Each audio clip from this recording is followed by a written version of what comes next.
আমি বসে বসে একটু গান শুনতে চেয়েছিলাম তখন, কারণ সুন্নি জামাতের ছেলেরা তার কোনো কাজ নাই, শুধু খালি গানাই শুনে।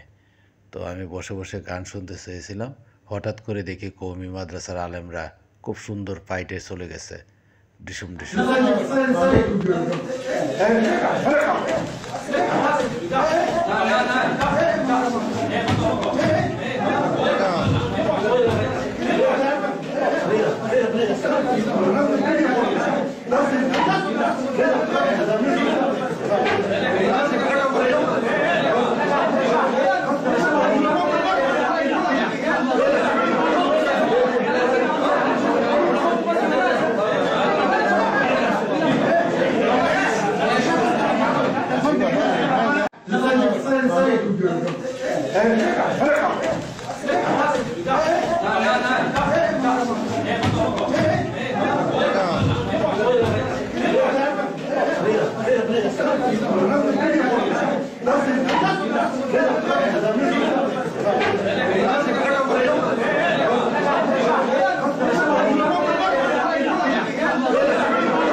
লাইটিংয়ের অবস্থা দেখে আমার তো রুশ নাই, লাফ দিয়ে গাছে উঠে গেছি।